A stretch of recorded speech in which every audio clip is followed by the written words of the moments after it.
শুভ সকাল বন্ধুরা, টুনির বাসা চ্যানেলে তোমাদের সবাইকে স্বাগত।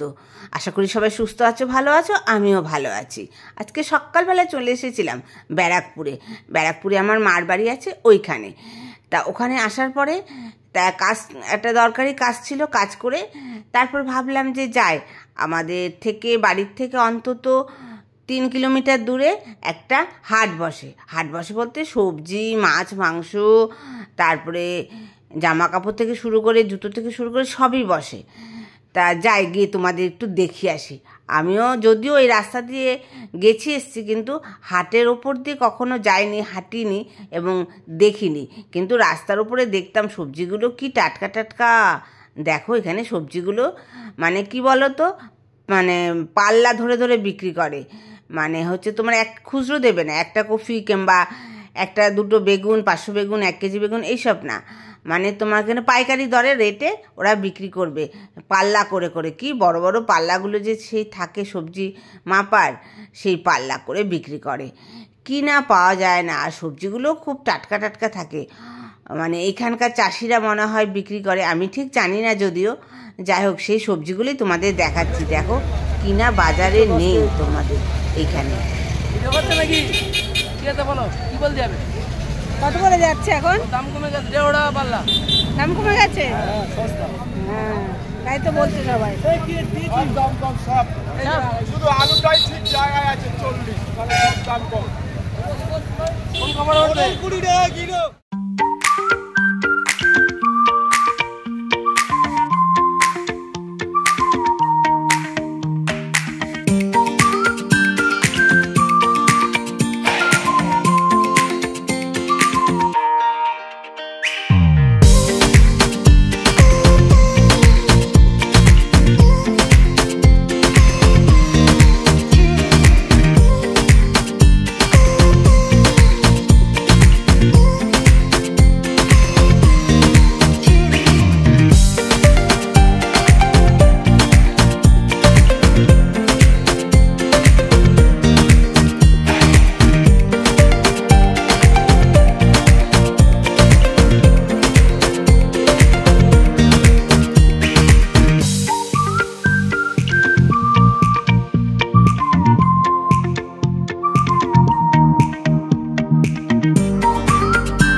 এই দেখো এখানে দেখেছো কত গাছ, বড় বড় আম গাছগুলো কি বড় বড়, সব ভ্যানে করে নিয়ে যাচ্ছে।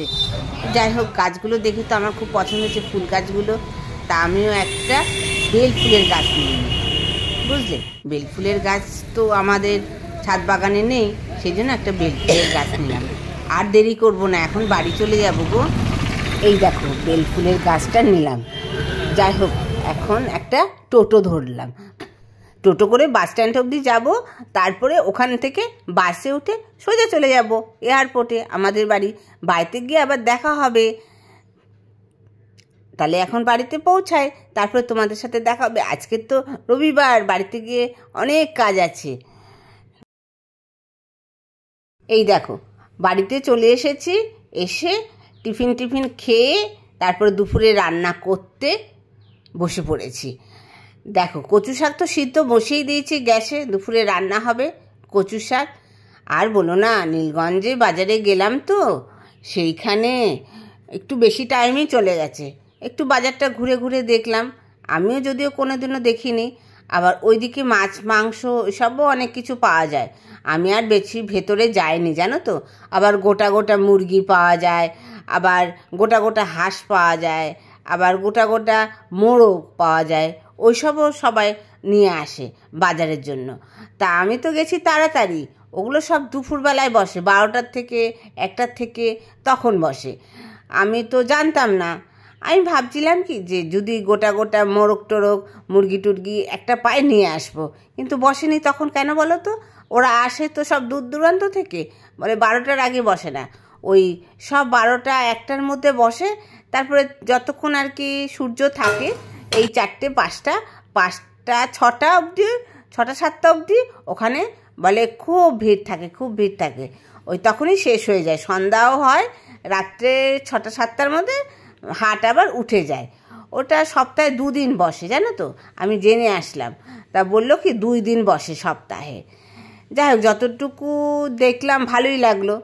এবার আমি জানি যে ওখানে গোটা গোটা হাঁস মুরগি, পায়রা জানো তো, পায়রা, তারপর ছোটো ছোটো কচ্ছপ, এখন কচ্ছপ পাওয়া যায় কিনা জানি না, আগে পাওয়া যেত, ছোটো ছোটো কচ্ছপ এরকম পাওয়া যায়। তারপরে বস্তায় করে করে তুমি চাল ডাল এইগুলোও পাওয়া যায়, নানা রকমের ওদের গ্রামের চাল নিয়ে এসে ওখানে বিক্রি করে, অনেক কম দামে পাওয়া যায়, অনেকেও নিয়ে যায়। মানে অনেক লোক আসে ওখানে, মানে গরিব বড়লোক বলে কথা না, অনেক বড়লোকের ঘরেরাও দেখেছি যায় গাড়ি নিয়ে নিয়ে অনেক কিছু নিয়ে আসে এখানে।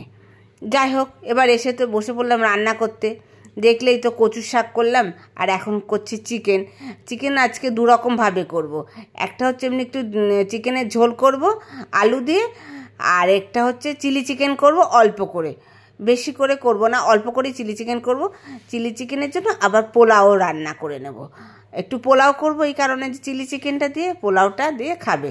আবার সাদা ভাতও হয়েছে, সাদা ভাত দিয়ে আর এই আলু দিয়ে ঝোল মাংস দিয়ে তোমাদের দাদাভাই খাবে। তোমার দাদাভাই আবার পোলাও খাবে না, চিলি চিকেনও খাবে না। এবার ছেলে খাবে বলে একটু করব পোলাও আর চিলি চিকেন। তা পোলাও চালগুলোকে ভেজে নিচ্ছি। পোলাওয়ের এই চালগুলো জানো তো গোবিন্দভোগ চাল দিয়ে করছি, গোবিন্দভোগ চাল দিয়ে করলে খুব সেন্ট হয়। আর এই ছোটো ছোটো এগুলো সবুজ সবুজ এইগুলোকে বিনসগুলোকে সরু সরু করে কেটে নিয়েছি, মানে ছোট্ট ছোট্ট গোল গোল করে কেটে নিয়েছি, দিয়ে দিলাম, মানে ভাজার সাথে, চাল ভাজার সাথে আপনি সিদ্ধ হয়ে যাবে, বেশিক্ষণ তো লাগে না সিদ্ধ হতে।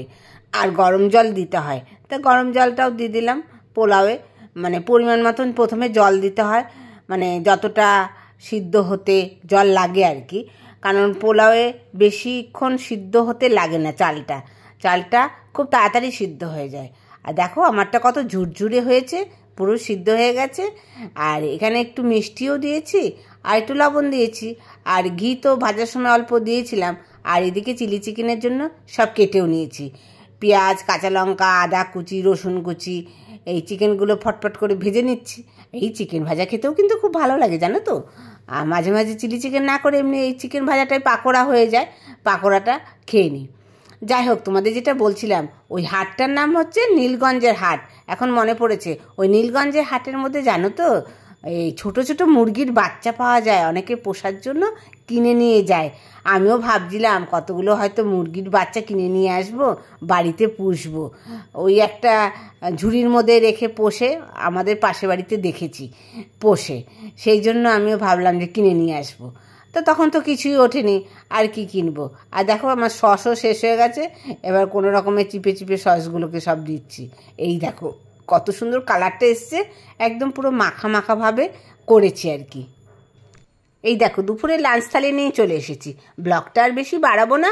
টুনির বাসা চ্যানেলে আমার নতুন বন্ধুদের কাছে অনুরোধ, চ্যানেলটিকে সাবস্ক্রাইব করে আমার পাশে থেকো, আর বেল আইকনটি প্রেস করে দিও, তাহলে নোটিফিকেশান তোমাদের কাছে প্রথমেই পৌঁছে যাবে। আর পুরনো বন্ধুদের জানাই অসংখ্য অসংখ্য ধন্যবাদ।